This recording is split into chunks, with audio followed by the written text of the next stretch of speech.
3 महीने के अंदर देश के 5 राज्यों में विधानसभा चुनाव का ऐलान होने वाला है और ये तय माना जा रहा है कि चुनावों में बीजेपी को बड़ा झटका लगने वाला है। विपक्ष ने रणनीतिक चूक नहीं की तो 5 ही राज्यों में बीजेपी की हार तय मानी जा रही है और कोई सियासी चूक नहीं हो इसके लिए कांग्रेस अभी से ठोस रणनीति तैयार कर रही है। इस बीच ये खबर सामने आ रही है कि जनसुराज पार्टी के चीफ प्रशांत किशोर की कांग्रेस सांसद प्रियंका गांधी के साथ बैठक हुई है।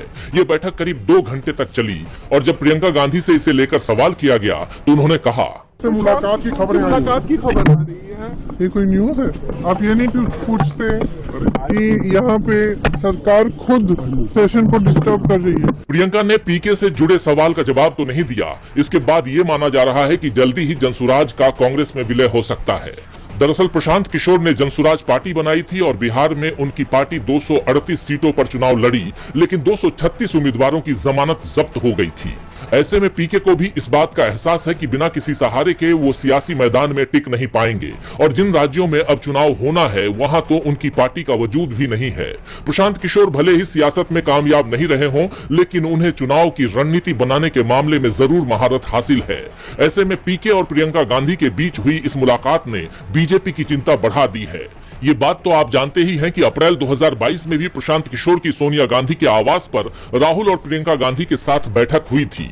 उन्होंने कांग्रेस नेतृत्व के सामने एक प्रेजेंटेशन भी दिया था, लेकिन तब कांग्रेस नेतृत्व के साथ उनकी डील नहीं हो पाई थी। लेकिन अब पीके को सियासी विकल्प की तलाश है। ऐसे में बड़ा सवाल है कि आने वाले समय में कांग्रेस और प्रशांत किशोर के रिश्तों में कोई नया मोड़ देखने को मिलेगा। फिलहाल सबकी निगाहें पीके के अगले कदम और कांग्रेस के फैसले पर टिकी है। संसद के शीतकालीन सत्र के अंतिम सप्ताह की शुरुआत हो गई है, लेकिन आज संसद में सत्ता पक्ष का हंगामा दिखाई दिया। एक दिन पहले दिल्ली में कांग्रेस की वोट चोर रैली में कुछ लोगों ने कथित रूप से पीएम मोदी के खिलाफ नारेबाजी की, जिसे लेकर दोनों ही सदनों में बीजेपी सांसदों ने हंगामा खड़ा कर दिया। सोनिया गांधी और कांग्रेस अध्यक्ष से माफी की मांग करने लगे। राहुल गांधी की माफी की मांग की। आदरणीय सोनिया गांधी जी, इनको देश से माफी मांगनी चाहिए। कल कांग्रेस के रैली में प्रधानमंत्री मोदी जी का कब्र खोदने के लिए बात कहा गया है। ये इस देश के लिए बहुत दुखद समय है कि कांग्रेस पार्टी ऐसा शब्दों का इस्तेमाल करते हैं। लेकिन जब लोकसभा में कांग्रेस के सांसद वेणुगोपाल ने सवाल किया कि क्या कांग्रेस के मंच से पीएम के खिलाफ कोई नारा लगाया क्या कांग्रेस के किसी नेता ने पीएम के खिलाफ नारेबाजी की? बीजेपी के पास क्या इस बात का कोई सबूत है कि कांग्रेस के नेता ने पीएम पर कोई अभद्र टिप्पणी की? कांग्रेस नेता के सवाल पर किरण रिजिजू बगले झांकने लगे। वो कोई जवाब नहीं दे पाए। वेणुगोपाल ने कहा कि किसी और के बयान को कांग्रेस का बयान बताने की कोशिश हो रही है। कांग्रेस की इस तरह की परंपरा भी नहीं है। बीजेपी खुद ही सदन में हंगामा मचा रही है। वो पहले ही दिन से संसद की कार्यवाही नहीं चलने देना चाहती। बीजेपी सांसदों के हंगामे के चलते सदन में 2 बजे तक कोई काम नहीं हो पाया। जब कांग्रेस ने सख्त तेवर अपना लिए तो बीजेपी बैकफुट पर आ गई। बाद में लोकसभा ने विकसित भारत शिक्षा अधिक्षण बिल को पारित कर दिया।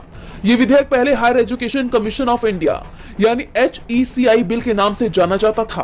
कांग्रेस सांसद मनीष तिवारी, आरएसपी के NK प्रेमचंद्रन और टीएमसी के सौगत रॉय ने सदन में इस बिल का पुरजोर विरोध किया। पश्चिम बंगाल में होने वाले विधानसभा चुनाव से पहले बड़ी खबर सामने आई है, जिसको लेकर कई सवाल खड़े हो रहे हैं। दरअसल चुनाव आयोग की तरफ से ईवीएम की फर्स्ट लेवल चेकिंग के लिए 5 राज्यों से नोडल अधिकारियों की नियुक्ति की खबर आई है, जिसने राजनीतिक गलियारों में एक नया विवाद खड़ा कर दिया है। सबसे बड़ा सवाल अधिकारियों की पृष्ठभूमि को लेकर है।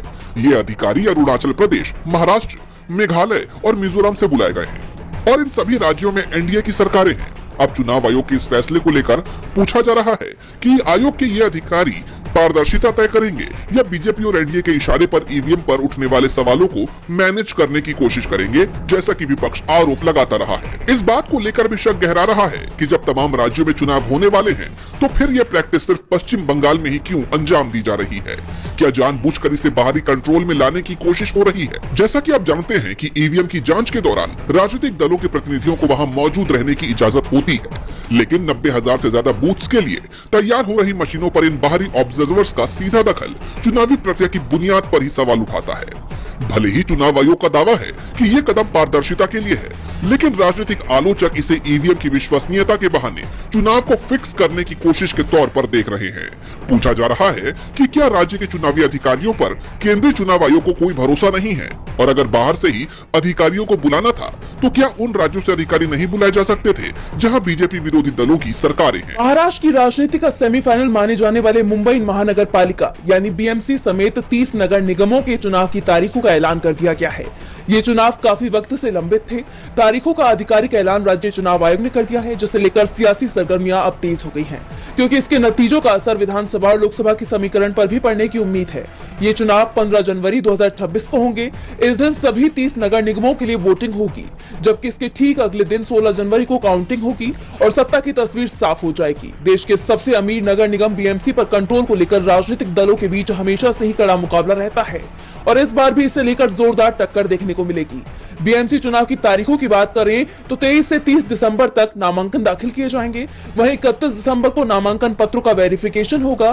2 जनवरी को नामांकन वापसी की अंतिम तारीख है और वहीं 3 जनवरी को उम्मीदवारों की अंतिम सूची और चुनाव चिन्ह आवंटन किए जाएंगे। इन चुनावों में राज्य के 27 पुराने नगर निगमों के साथ साथ जालना और इचलकरंजी जैसे नगर निगम भी शामिल हैं, जहां पहली बार मतदान होगा। 1 जुलाई 2025 की वोटर लिस्ट को इन चुनावों का आधार बनाया जाएगा। अहम चुनावी आंकड़ों की बात करें तो कुल मतदाताओं की संख्या 3 करोड़ 48 लाख है। वहीं कुल मतदान केंद्र 39,147 हैं। मुंबई में मतदान केंद्र बनाए गए हैं 10,111। चुनाव की तारीखों के ऐलान के साथ ही संभावित उम्मीदवारों की जोड़ तोड़ और रणनीति बननी शुरू हो गई है।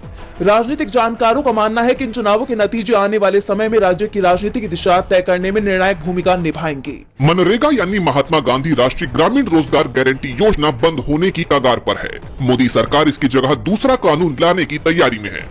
बताया जा रहा है कि इसकी जगह विकसित भारत गारंटी फॉर रोजगार एंड आजीविका मिशन बिल 2025 लाया जा रहा है।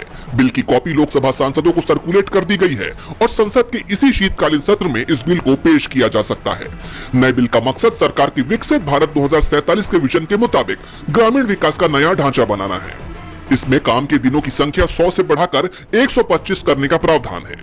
लेकिन सवाल ये है कि इसके लिए मनरेगा को खत्म करने का फैसला आखिर क्यों लिया गया।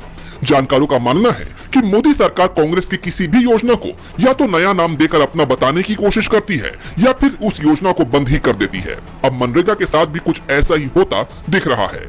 जैसा कि आप जानते हैं कि इससे पहले मनरेगा का नाम पूज्य बापू ग्रामीण रोजगार योजना रखे जाने की खबर आई थी, जिस पर प्रियंका गांधी ने सवाल उठाए थे। वहीं कांग्रेस की प्रवक्ता सुप्रिया श्रीनेत ने भी तीखा वार किया था। उन्होंने कहा था कि मनरेगा को मोदी कांग्रेस की विफलताओं का पुलिंदा बताते थे, वही ग्रामीण भारत के लिए संजीवनी साबित हुआ है।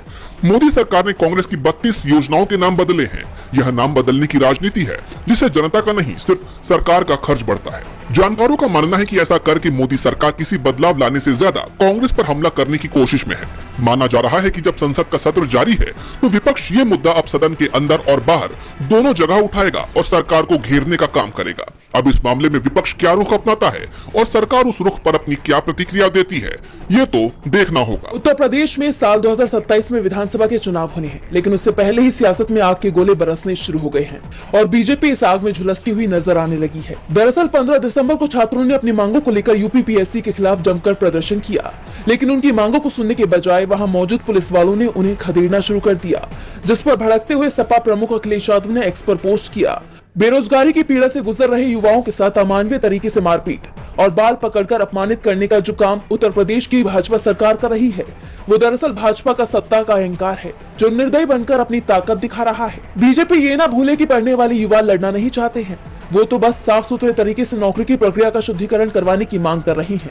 हम प्रतियोगी अभ्यर्थियों के साथ नैतिक बल बनकर खड़े हैं।